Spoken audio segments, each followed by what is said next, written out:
Bapak Ibu Saudara sekalian, welcome buat Anda yang baru, yang pertama kali Kristen maupun bukan Kristen. Kita percaya di tempat ini kita bisa sama-sama belajar dan bertumbuh bersama-sama. Hari ini kita melanjutkan serial kita Love for Everyone di bagian yang terakhir. Lalu minggu depan kita akan masuk di sebuah serial yang baru. Pastikan Anda ada di sana untuk hadir dan belajar bersama-sama menjadi pria wanita yang lebih baik lagi. Bapak Ibu Saudara sekalian, di Alpha Omega Church kita punya sebuah tag yang mungkin beberapa Anda kenal, Anda udah dengar dan berulang kali kita ucapkan. Kata-katanya berbunyi demikian, every saint has a past and every sinner has a future. Setiap orang suci punya masa lalu dan setiap orang berdosa punya masa depan. Boleh kita ucapkan dalam bahasa Inggris bersama-sama? 2, 3. Every saint has a past and every sinner has a future. Setiap orang yang suci sekalipun pasti punya masa lalu mereka yang berbeda-beda, dan semua orang yang berdosa disediakan oleh Tuhan masa depan yang baik juga. Bapak Ibu Saudara sekalian, kenapa AOC hari-hari ini dikenal sebagai gerejanya orang yang gak sempurna, sebagai gerejanya orang yang berdosa? Karena kita percaya bahwa ada anugerah Tuhan yang lebih besar dari kesalahan apapun.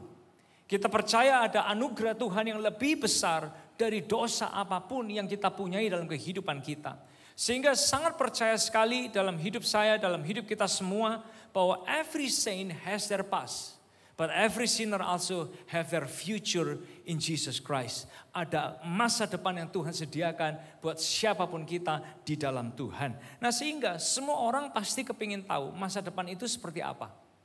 Semua kita pasti pernah tanya sama Tuhan, Tuhan, masa depan saya bakal seperti apa? 5 tahun lagi saya bakal jadi apa? 10 tahun lagi kita bakal seperti apa? Dan setiap kita, mungkin Anda hadir di ruangan ini sebagai orang yang merasa Anda gak pantas, Anda gak layak. Atau mungkin Anda merasa kita gak ada yang sempurna.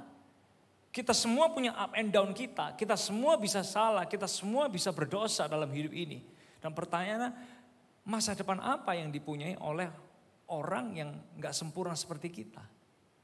Masa depan apa yang dipunyai oleh orang yang masih bisa berdosa seperti Anda dan saya ini? Nah, sehingga bagaimana sih masa depannya orang berdosa di gereja ini? What would your future be in this community under the grace of God? Nah, membawa kita ke poin yang adalah gini Bapak Ibu Saudara sekalian, ini loh yang ada di masa depan kita. Ada cinta Tuhan yang menerima. Boleh kita ucapkan sama-sama. 2, 3, ada cinta Tuhan yang menerima. Dalam 2 Korintus pasal yang kelima ayat yang ke-21, ayatnya berbunyi demikian. Dia yang tidak mengenal dosa telah dibuatnya menjadi dosa karena kita. Supaya dalam dia kita dibenarkan oleh Allah. Siapa dia itu? Dia itu adalah Yesus Kristus yang tidak mengenal dosa sama sekali. Dibuat menjadi dosa karena kita, karena dia harus tanggung semua dosa dan kegagalan kejahatan kita di atas kayu salib. Supaya di dalam dia, Yesus Kristus, kita dibenarkan oleh Allah. Nah, semua kita perlu nangkep ayat ini Bapak Ibu Saudara sekalian. Anda yang di atas, di bawah, yang online sekalipun. Kalau kita paham ayat ini, kita tahu betapa besar anugerah Tuhan disediakan bagi kehidupan kita. Karena kalau kita ngelihat, sebetulnya antara manusia dengan Tuhan, kita semua itu terhalangi oleh yang namanya dosa. Enggak ada satupun manusia yang bisa punya hubungan yang dekat dengan Tuhan, bisa berkomunikasi dengan Tuhan, bisa terima kemurahan Tuhan, bisa terima anugerah Tuhan. Karena apa Bapak Ibu Saudara sekalian? Pada dasarnya kita semua manusia ini, hubungan kita dengan Tuhan, relationship kita dengan Tuhan itu terhalang oleh yang namanya dosa ini. Nah, karena adanya dosa ini membuat seringkali kita nggak bisa tahu bahwa Tuhan itu menyediakan penerimaan buat hidup kita. Iblis dia nggak kepingin manusia sadar bahwa Tuhan menyediakan penerimaan yang sempurna atas hidup kita. Oleh sebab itu dia kasih kita cara berpikir yang salah tentang Tuhan, termasuk keinginan dosa dalam diri kita membuat kita semua nggak tahu bahwa Tuhan itu menyediakan masa depan. Apa masa depannya? Menyediakan penerimaan buat kita semua. Bapak Ibu Saudara sekalian, penerimaan itu adalah sesuatu yang sangat penting sekali buat manusia. Feel accepted, merasa diterima. Kalau anak dari bayi dia udah nggak punya penerimaan, artinya dia udah ngalamin penolakan. Perhatikan gedenya bayi tersebut. Kalau anak kecil dia bertumbuh dengan begitu banyak penolakan. Lihat perilakunya dalam kehidupannya mungkin jadi jelek, jadi negatif karena apa saudara? Rasa penolakan. Oleh sebab itu salah satu unsur kebutuhan yang dibutuhkan oleh manusia di usia berapapun, siapapun kita, bukan hanya anak kecil, bukan hanya anak remaja, bukan hanya orang muda, sampai orang dewasa sekalipun. Salah satu kebutuhan manusia itu adalah diterima. Dan penerimaan yang sejati itu dibutuhkan dalam hidup kita semua. Oleh sebab itu Tuhan menyediakan masa depan buat kita. Dia menyediakan masa depan seperti apa saudara?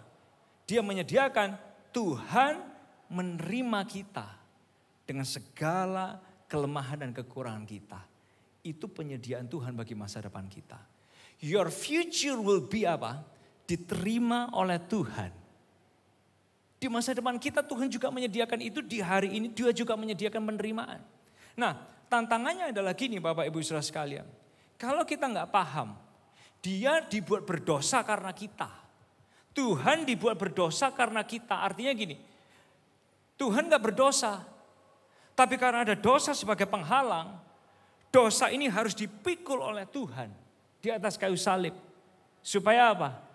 Kita boleh nerima yang namanya penerimaan langsung dari Tuhan dalam hidup kita semua.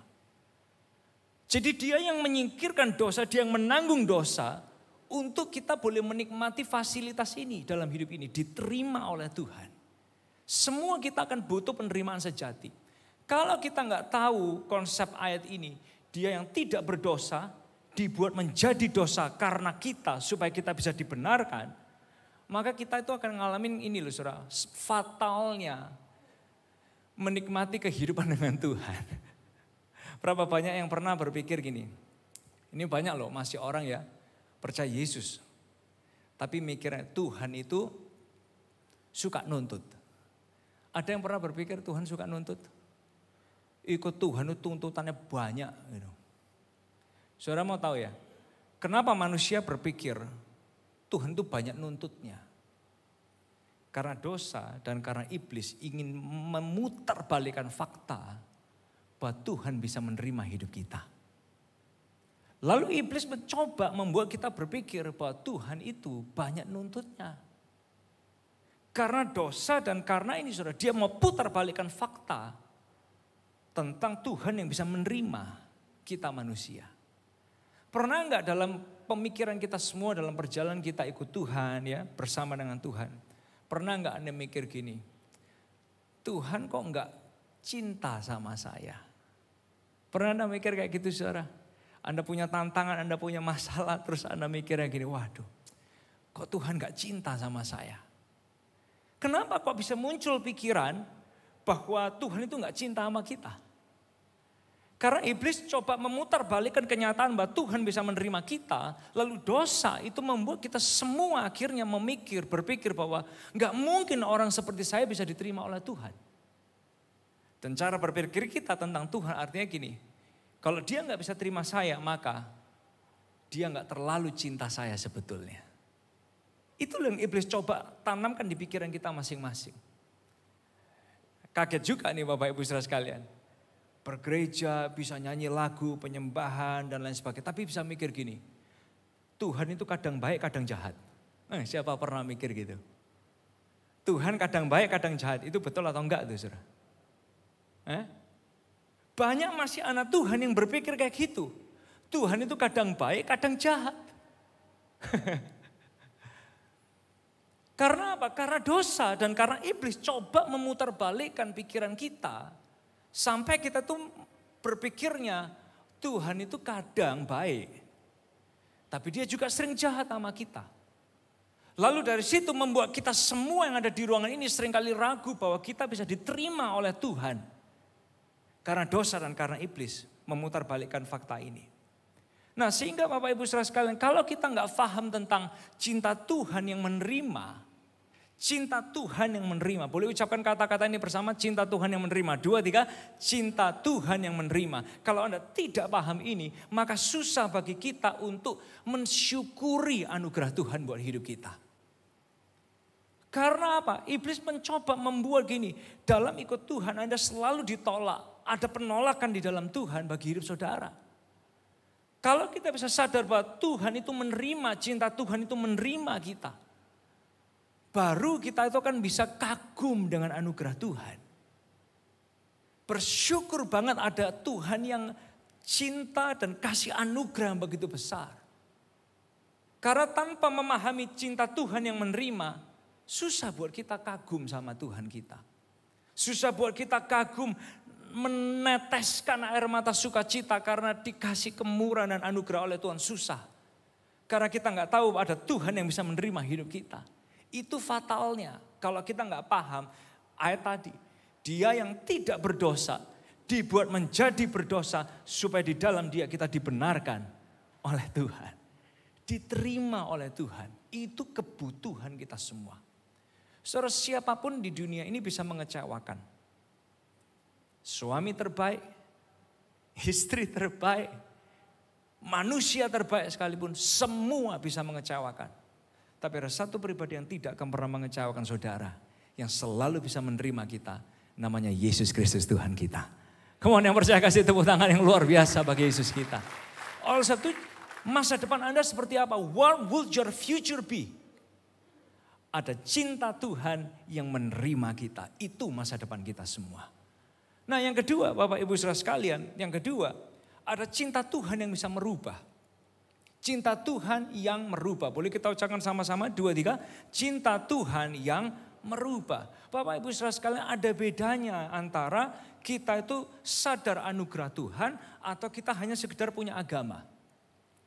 Sekali lagi kalau kita punya agama, apapun agamanya termasuk Kristen. Ya, agama itu kan usaha manusia mencari Tuhan. Usaha manusia mencari Tuhan itu agama. Tapi anugerah Tuhan yang namanya Yesus Kristus itu beda. Itu usaha Tuhan mencari manusia. Di situ bedanya. Nah makanya Bapak Ibu saudara sekalian. Kalau kita itu hanya kenal Yesus sebagai agama. Yang terjadi adalah gini, konsep kita. Oh agama itu peraturan. Ya, agama itu peraturan banget. Lalu gini, kalau saya taat maka baru saya itu bisa terima kemurahan Tuhan. Lalu saya bisa dirubahkan. Tapi di dalam Tuhan itu berbeda. Anugerah itu namanya hubungan dengan Tuhan. Justru karena anugerah Tuhan kita udah diterima lebih dulu, maka dia memampukan kita untuk berubah di dalam Tuhan. It's all coming from God yang memampukan kita untuk bisa ngalamin perubahan di dalam Tuhan. Nah makanya gak jarang kalau orang Kristen tapi agama. Dia udah bagus dikit ya, berubah dikit. Sombongnya minta ampun, sombong rohaninya.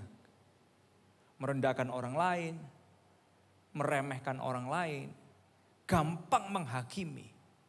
Karena apa saudara? Karena kita itu ngelihat hubungan kita dengan Tuhan itu hanya sebatas agama.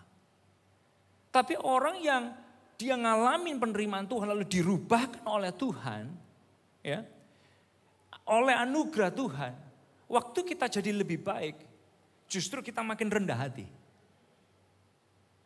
Waktu kita makin lebih baik sebagai pria, sebagai wanita, sebagai suami, sebagai istri, apapun, dimanapun kita berada.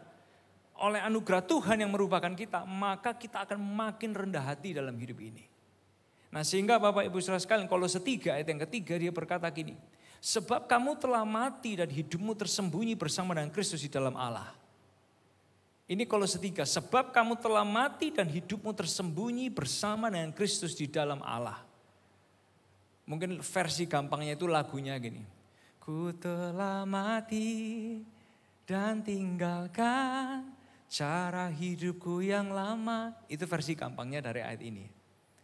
Karena apa? Ada cinta Tuhan itu yang bisa merubah hidup kita. Itu loh masa depan kita semua.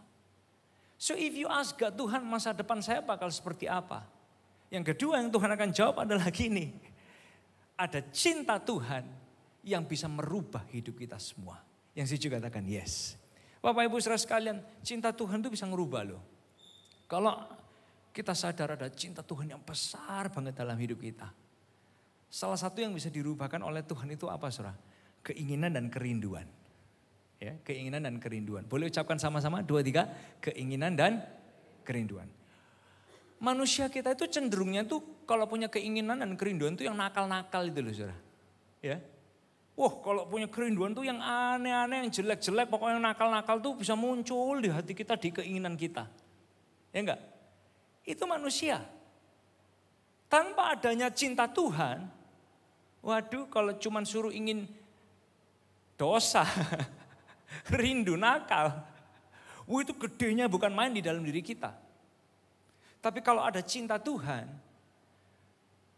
ada ya seorang pria dia gini, wah kalau judi gak ada batas. Mabuk gak ada batas. Main perempuan gak ada batas. Tapi Tuhan itu bisa merubahkan hatinya dia. Karena cinta Tuhan. Keinginan mau nakal itu lebih berkurang saudara.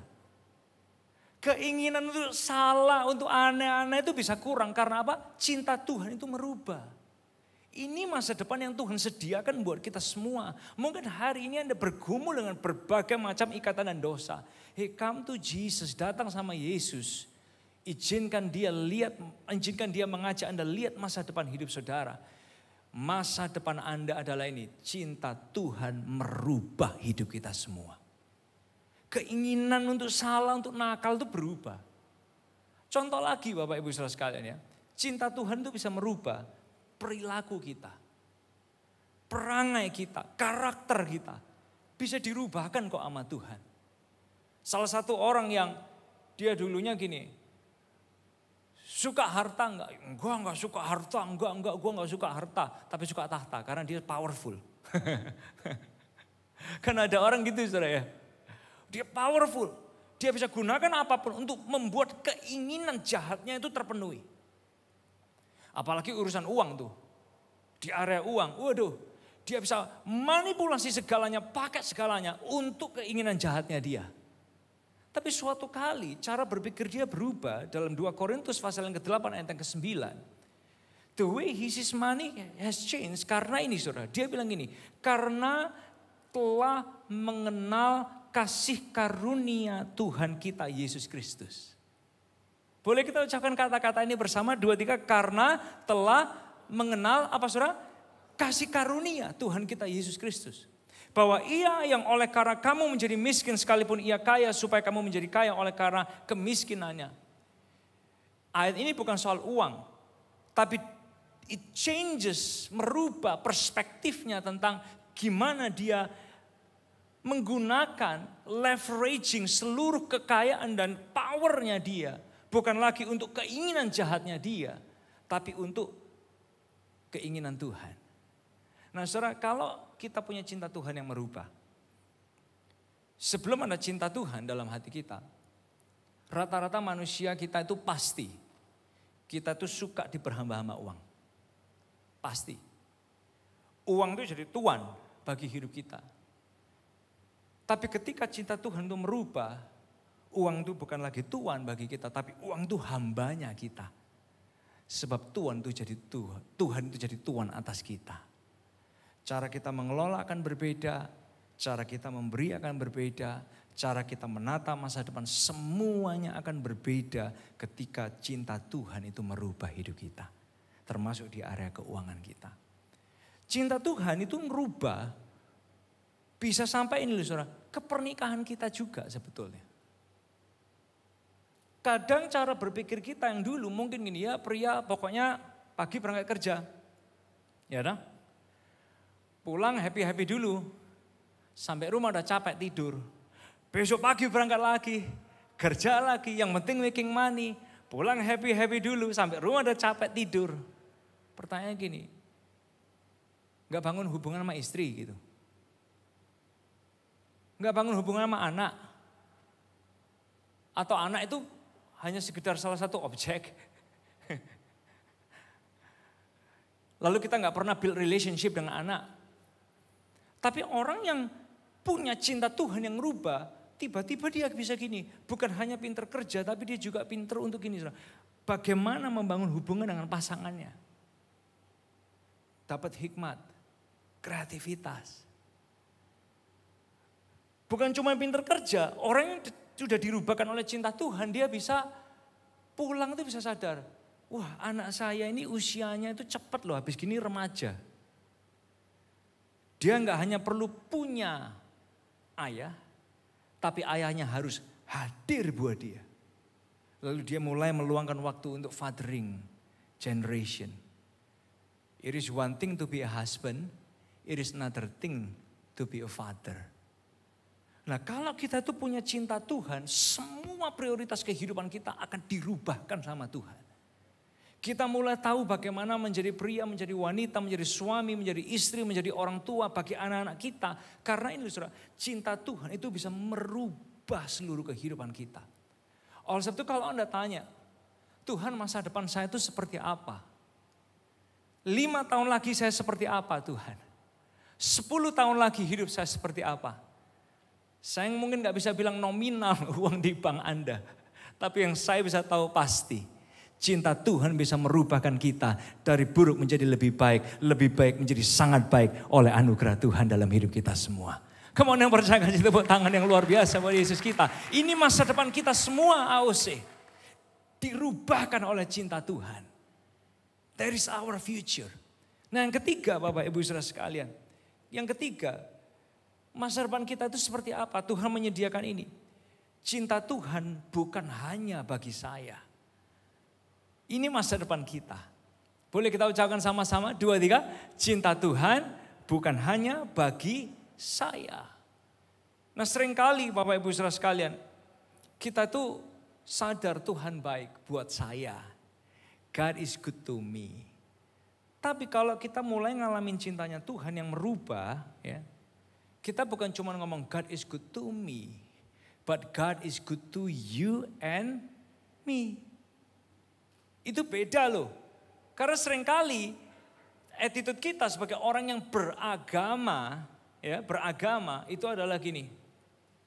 Tuhan baik buat saya. That's it. Kita jadi orang yang egois. Tapi kalau cinta Tuhan itu kita terima, merubahkan kita. Lalu cinta Tuhan itu bukan hanya bagi kita, maka kita bisa bilang, God is good to you and me. Tuhan itu indah bukan hanya buat saya, Tuhan itu indah buat kamu dan buat saya, buat kita semua. Artinya apa? Kita nggak lagi jadi orang egois, kita nggak lagi jadi orang selfish, tapi kita bisa bilang bahwa Tuhan itu buat saya dan buat kita semua. Kalau Tuhan bisa memberkati saya, Tuhan juga bisa memberkati kamu. Kalau Tuhan bisa merubah saya, Tuhan juga bisa merubah kamu. Kalau Tuhan bisa menyediakan hari esok yang indah buat saya, Tuhan juga bisa menyediakan hari esok yang indah buat kamu. To you and me, not only for me. Karena cinta Tuhan bukan hanya buat kita loh. Tapi juga buat orang-orang yang ada di sekitar kita. Nah Bapak Ibu Saudara sekalian, sehingga apa sih yang harus kita lakuin dalam hidup ini? Apa yang harus kita lakukan? Kalau Anda tanya, masa depan saya seperti apa? Masa depan Anda bakal seperti apa? Ini yang saya tahu pasti. Masa depan Anda diterima oleh Tuhan, dirubah oleh Tuhan. Anda berdampak jadi berkat buat orang di sekitar Anda. Ya, amin. Itu yang Tuhan bisa kerjakan. Nah, tahun 1900 Bapak Ibu sekalian, petani di Inggris, mereka tuh menabur yang namanya garam. Garam ini ditabur di sawah. Tujuannya apa? Karena membuat tumbuhan, tanaman yang mereka tanam, itu jadi lebih baik. Saya nggak tahu mungkin karena hama pada mati, ya kan? Binatang-binatang yang merusak tumbuhan mereka pada mati, pada pergi karena disiram dengan garam. Berarti gini dong, Tuhan kan pernah bilang, kamu adalah garam dunia. Kita ini garam dunia. So, di mana kita berada? Tahu nggak? Kadang kita tuh merasa saya nggak cukup baik Tuhan, saya nggak cukup sempurna, saya ini nggak bisa apa-apa. I have nothing to offer God, gitu. Tapi Tuhan lihat masa depan Anda seperti garam. Di mana Anda berada, di situ banyak orang bertumbuh mengenal Tuhan. Seperti garam. That is your future. Masa depan kita. Lalu Bapak Ibu saudara sekalian, kita semua tahu ya garam itu menambah cita rasa, betul ya? Menambah cita rasa. Kalau makanan gak enak, kasih garam jadi gurih, rasanya lebih enak. Kadang kita dalam perjalanan hidup ini merasa gini, Tuhan saya ini banyak salahnya, saya ini banyak kurangnya. There's nothing good in me. Bisa apa sih saya ini Tuhan? Ya enggak? Apa bagusnya hidup saya ini? Itu yang seringkali muncul di pikiran kita. Tapi untuk masa depan Anda, Tuhan bilang Anda itu garam bagi dunia ini. Karena apa? Kalau garam bisa kasih cita rasa, artinya gini, akan ada banyak orang boleh merasakan kebaikan Tuhan lewat hidup saudara. Karena masa depan Anda bukan ditentukan oleh masa lalu kita atau apa yang kita pikir. Masa depan kita itu ditentukan oleh firman Tuhan. Dan dia bilang apa? Di masa depan dia menyediakan, diterima oleh Tuhan, dirubahkan oleh Tuhan, berdampak bagi kemuliaan nama Tuhan. Nah, waktu Israel kuno, mereka itu sukanya ambil garam dulu itu di Laut Mati. Karena dianggap kadar garamnya tinggi. So mereka ambil tanah, mereka ambil pasir dari sana, tumpuk di rumah mereka untuk menggunakan pasir dan tanah tersebut dari Laut Mati sebagai garam. Hujan datang, banjir datang, kadar garamnya itu hilang. Karena mereka nggak semodern kita, mereka nggak pernah punya cara memprosesnya dan lain sebagainya, mereka nggak ngerti. Jadi mereka hanya ambil pasir, mereka hanya ambil tanah dari Laut Mati, ditumpuk di rumah dan berpikir itu tetap garam. Air datang, hujan datang, lama-lama garam ini ikut hanyut dengan airnya. Nah dari situ Anda pernah dengar kata-kata Tuhan Yesus, dia bilang gini, dengan apakah garam diasinkan kalau dia udah menjadi tawar? Lah kalau kita manusia modern kan berpikir mana ada garam bisa tawar. Kan gitu saudara. Tapi ternyata Tuhan tuh lihat konteks di Israel kuno. Mereka tuh hanya ambil pasir dari Laut Mati, tanah, lalu ditumpuk di rumah mereka tanpa sadar. Kena hujan, kena banjir, kena air. Semua garam ini ikut hanyut. Dan mereka gak tahu kalau yang ditumpukan di rumah mereka itu bukan lagi garam. Garamnya jadi tawar. Nah hari ini mungkin Anda gak bisa ngelihat masa depan karena ini saudara, Anda tawar. Maybe today you cannot see the future karena apa? Hati kita udah tawar. Kita gak bisa ngelihat hari esok yang Tuhan sediakan buat kita karena hati kita udah tawar. Pertanyaannya lagi nih, dengan apakah garam itu diasinkan kalau dia udah menjadi tawar? Itu sebuah pertanyaan yang susah dijawab oleh orang Israel kuno waktu itu. Tapi hari ini kalau hati Anda tawar, datang kepada Tuhan, come to Jesus. Dia kasih penerimaan, dia bisa merubah hidup kita, dia bisa membuat hidup kita jadi berkat buat orang dari sekitar kita. Itu kuasa Tuhan yang bisa dia lakukan dalam hidup kita semua. Izinkan cintanya Tuhan itu menerima kita. Apa adanya kita. Izinkan cintanya Tuhan itu merubah kehidupan kita inside out. Dan izinkan cintanya Tuhan ini membuat kita bukan hanya bilang God is good to me. Tapi God is good to you and to me. Tuhan baik buat kamu dan buat saya, buat kita semua Tuhan baik. Anda gak jadi orang egois karena apa? Ada cintanya Tuhan.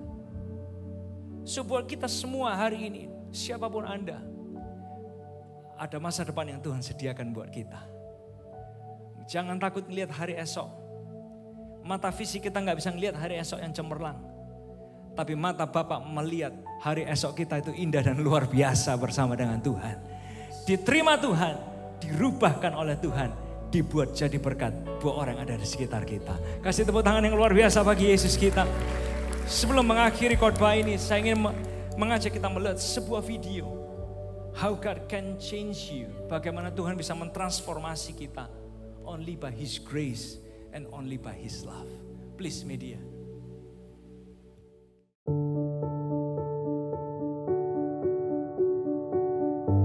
So a little background story, dulu ke gereja itu karena paksaan orang tua. Dan aku orangnya agak keras kepala, jadi kalau dipaksa itu tambah gak suka.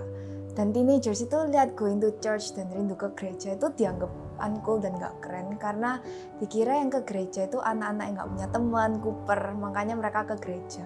It's like we have to live dengan mengandalkan diri sendiri, dan kalau mengandalkan Tuhan itu aneh. Juga ketambahan the fact that when my parents started pelayanan, I was going into junior high school, dan SMP itu a phase of growing up kan.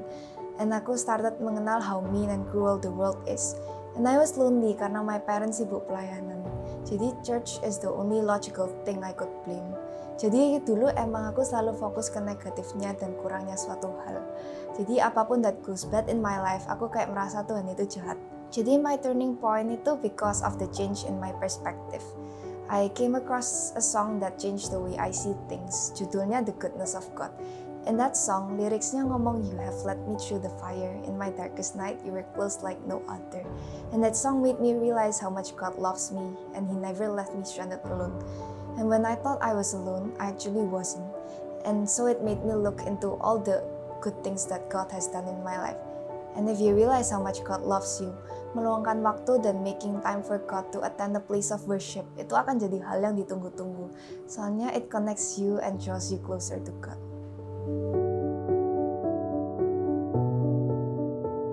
Jadi dulu kalau memberi ke gereja itu juga karena paksaan. And like I said, dulu aku ada hatred towards church. But sekarang kalau memberi ya nggak ada berat hati sedikit pun, because I know that God has given me so much kayak throughout my life. And God's grace towards me is abundant. So if you want to think logically, we think of God's blessings in our life. And we will see how generous God is to us. Giving itu a joyful expression of thanks to God from our heart. And it's not like we are giving to charity atau ke gereja sekalipun. It's to God.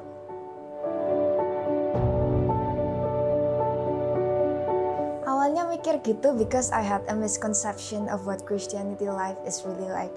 Dulu mikirnya Tuhan is like a dictator yang barks out commands terus paksa-paksa kita to obey and worship Him. Tapi actually He gives us free will karena He does not want to control us or to take away our ability to make choices and or to be ourselves. Dan terus aku lihatnya Christian life dulu itu kayak no life banget. You have to give up all the fun. Padahal hal-hal yang dunia tawarkan itu happy-nya only temporary and can never truly satisfy us in any way. The truth is that only true God is where we find true joy, hope, and lasting peace. And living for Him isn't turning into someone yang baca Bible every minute of the day, terus become holier than everyone else, and shows Christianity down to everyone's truth. Jadi buat yang malas ke gereja, dipaksa ke gereja, atau bahkan nggak ada pikiran ke gereja, I really know how that feels. Well, I don't know what each of you is going through right now sampai malas ke gereja. Maybe you feel like going to church itu harus at your best attitude, your best attire, your best smile. And I'm sorry if you've experienced it. Tapi let's be honest, we're all flawed and sinful, and we messed up. And the only tip I could give itu not to be close-minded. Sekali-sekali coba ke gereja and maybe you'll encounter God. And life itu full of ups and downs. And when life gets tough, banyak orang, and I used to be one of them, yang try to find our own answers and our own comforts. But always remember, when life gets tough, don't run away from Him but run to Him. So always remember that God loves you, and He's the God of second chances. And He knows you well and accepts you for who you are and even your flaws. You may run away from Him, but He won't run away from you, because His grace will always come looking for you.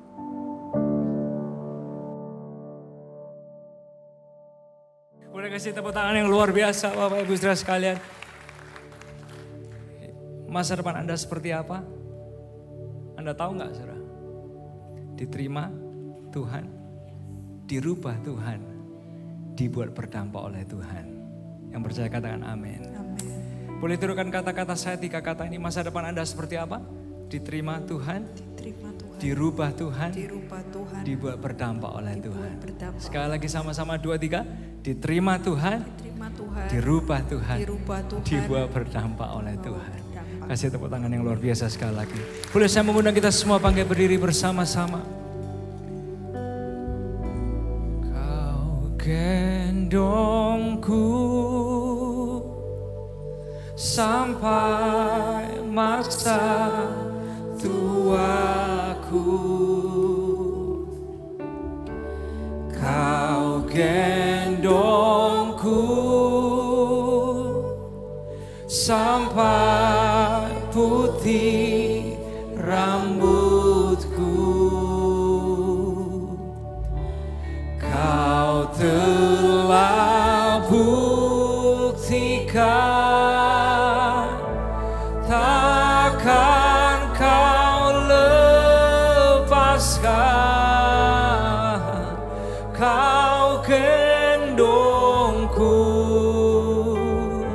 sampai selamanya. Bersama-sama dengan mengangkat tangan kita ke hadapan Tuhan.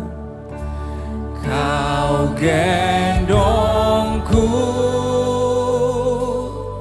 sampai masa tuaku. Amin, amin. Kau gendongku sampai putih rambutku. Kau telah buktikan, takkan kau lepaskan. Kau gendongku sampai selamanya. Mari dari hati kita masing-masing, kalau Anda punya pertanyaan masa depan saya seperti apa, ini jawabannya. Kau gendongku, yes God, sampai masa tuaku. Melekat sama Tuhan, melekat sama Tuhan. Dia Tuhan yang menerima kita, Dia Tuhan yang merubahkan kita, Dia Tuhan yang membuat hidup kita berdampak. In Jesus name. Kau telah buktikan, takkan kau lepaskan. Kau gendongku sampai selamanya. Boleh kasih tepuk tangan yang luar biasa bagi Yesus Tuhan Anda. Saya mengajak Anda menirukan doa saya bersama-sama. Tuhan Yesus, kemudian yang di atas yang di bawah bersama. Tuhan Yesus, aku bawa hidupku, aku serahkan seluruhnya kepada tangan Tuhan yang perkasa. Masa depanku, hidup saya diterima oleh Tuhan, dirubahkan oleh Tuhan, dibuat berdampak oleh Tuhan. Nyatakan kemuliaan-Mu buat hidup saya. Saya percaya ada hari esok yang indah bersama Yesus. Ada hari esok yang cemerlang bersama Bapa yang di surga. Ada hari esok yang berkemenangan di dalam anugerah Tuhan, di dalam nama Yesus. Kamu yang percaya kasih tepuk tangan sekali lagi yang luar biasa bagi Yesus Anda. Thank you God, terima kasih Tuhan. Tiba saatnya kami kembali ke tempat kami masing-masing hari ini. Percaya, kalau orang tanya masa depan kami seperti apa, biar semua anak-anakmu bisa bilang, aku diterima Tuhan, aku dirubahkan Tuhan, aku dibuat berdampak oleh anugerah Tuhan. Inilah kami anak-anakmu yang dicintai Tuhan. Kami bangga kami punya Yesus yang luar biasa. Tiba saatnya kami kembali ke tempat kami masing-masing dengan menadahkan tangan kita untuk menerima doa berkat. Diberkati setiap jemaat Tuhan dengan berkat yang berlimpah-limpah. Berkati kesehatan kami dan keluarga kami. Berkati pendidikan dan kecerdasan next generation kami. Berkati cinta kami kepada Tuhan makin hari makin cinta Yesus. Berkati pekerjaan keuangan kami, bukan hanya lihat keberhasilan. Izinkan kami semua berjaya di dalam anugerah Tuhan. Berkati hati kami supaya kami punya hati seluas samudra. Berkati kami dengan hikmat berlimpah, kreativitas berlimpah. Untuk terus menang dalam hidup kami sehari-hari bersama dengan Tuhan. Bapak, Engkau lihat semua kami yang bawa persembahan perpuluhan janji iman ke rumah Tuhan. Engkau gak pernah kembalikan sama. Tapi Engkau membuat kami semua menuai perkara ajaib demi perkara ajaib dalam tiap langkah hidup kami. Terima kasih ya Tuhan, kami pulang kami sadar masa depan kami indah. Masa depan kami berkemenangan di dalam Tuhan. Di dalam nama Tuhan Yesus yang diberkati, sama-sama kita berkata, amin. Amin. Boleh kasih tepuk tangan yang luar biasa. Happy Sunday. Sampai jumpa minggu depan, and God bless you.